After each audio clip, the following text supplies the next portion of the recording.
Bonjour et bienvenue dans cette nouvelle vidéo. Je suis Alain et aujourd'hui on va travailler sur le spelling rule for the third person singular in the present simple. Donc tout simplement ça veut dire quoi? Ça veut dire les règles de prononciation ou bien les changements. Parce qu'en fait ce sont des changements, réellement ce sont des changements. Mais si tu veux traduire ça littéralement, ça t'intitule de spelling, prononciation et tout, ou bien orthographe. L'orthographe, les règles d'orthographe de la troisième personne du singulier dans le présent simple. En fait, c'est tout ce que ça dit là-bas. Spelling rule for the third person singular in the present simple. Les règles d'orthographe de la troisième personne du singulier dans le présent simple.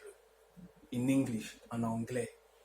Voilà. Donc maintenant, on va dénombrer 4 règles principales. 4 règles principales, c'est vis-à-vis des verbes. Donc les règles sont appliquées vis-à-vis des verbes. On ne s'est pas levé un matin comme ça pour on a dit on va mettre 4 règles. Non. C'est vis-à-vis des verbes. Et la conjugaison au présent simple. Allons-y sans plus tarder, on va dans le vif du sujet. Rule 1, la première règle, il s'agit de apply to the most verbs. Donc c'est appliqué à des verbes, aux plusieurs verbes.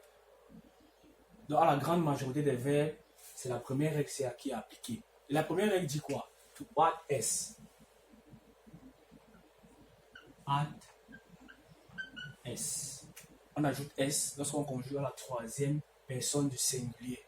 Au présent simple in English. We add S. We have the verb eat. To eat. Third person singular is.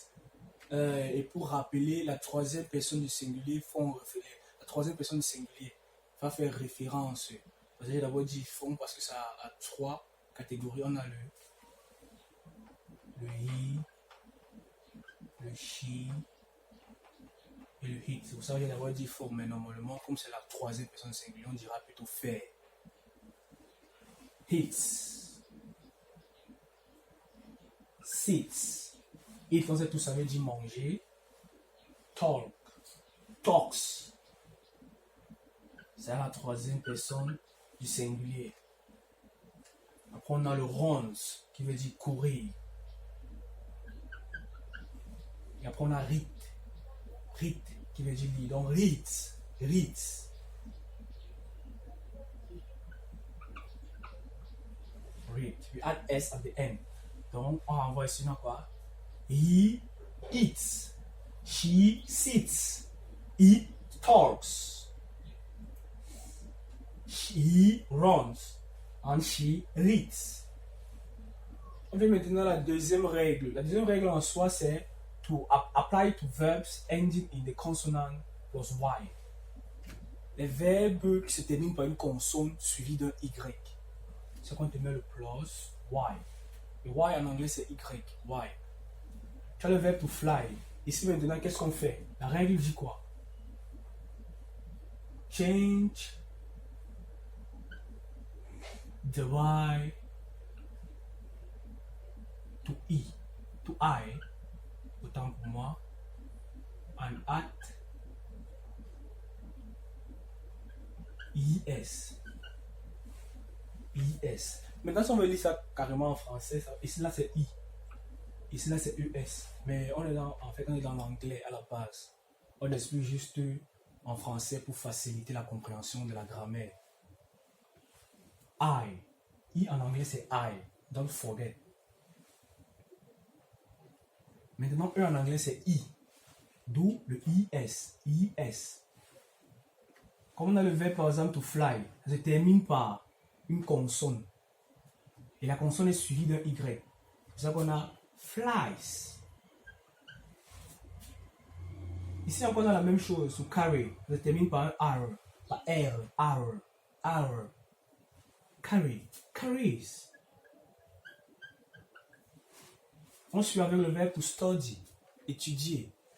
To fly, voler, like a bird. To carry, porter, like a bodybuilder. Study, étudier. Hurry, se dépêcher. Là, c'était juste une façon de te décrire les verbes là, du moins les donner les significations en français pour qu'on avance mieux et pour que la leçon soit un peu plus fluide, que tu se serves au moins à quelque chose, tu vois. Study, studies.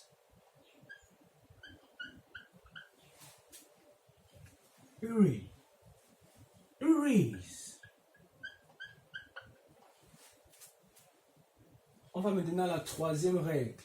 Apply to verb ending in vowel plus y. Ça s'applique au verbe qui se termine par une voyelle suivie d'un y. Tu pourrais dire, tu peux confondre, mais n'oublie pas que en anglais on a les voyelles, tout comme en français, on a aussi des consonnes. Tu vas dire, mais pourquoi? C'est donc parce que ça se termine par une voyelle et c'est suivi d'un y. La règle c'est dit quoi? Ici on ajoute juste le S. Add, ça veut dire ajouter. Je te mets ça ici. To add, meaning ajouter. Add, add S. Says, says, says.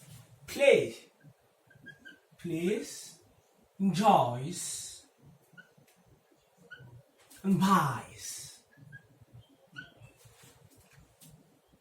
Sur chaque verbe, on a le verbe to say, se termine par un A, et le A est suivi d'un Y, says, qui veut dire dire.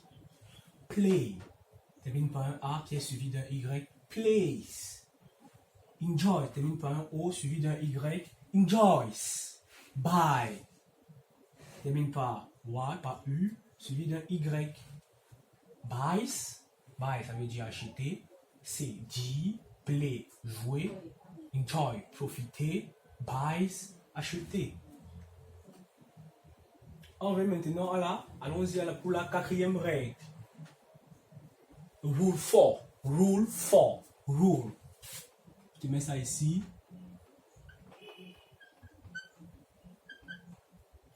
Règle, règle de prononciation. Spelling rules.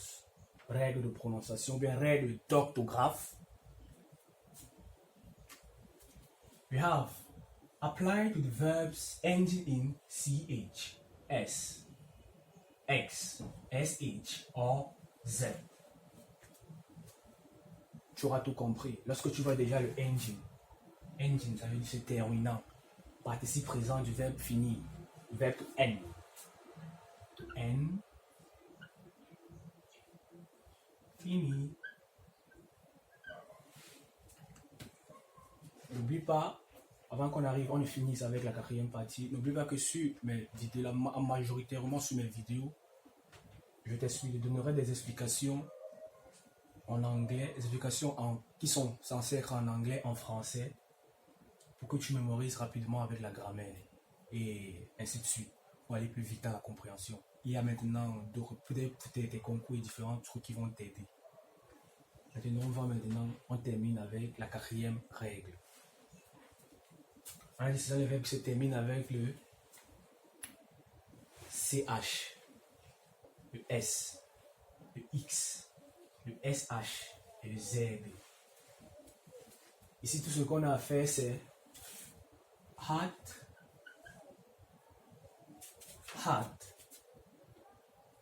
ES, only. Après, lorsqu'on revient sur nos verbes, on a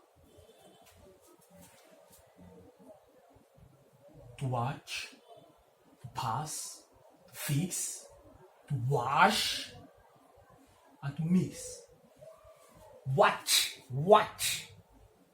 Repeat after me. Watch, not wash. Hier, le wash. Hier, le watch. Regardez, regardez, regardez. I'm watch the TV. Je regarde la télé. Pass. Passer. Passe, passer.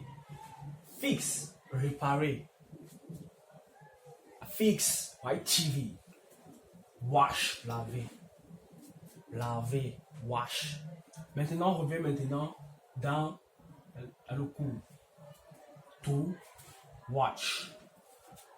Lorsqu'on applique la formule, ça fait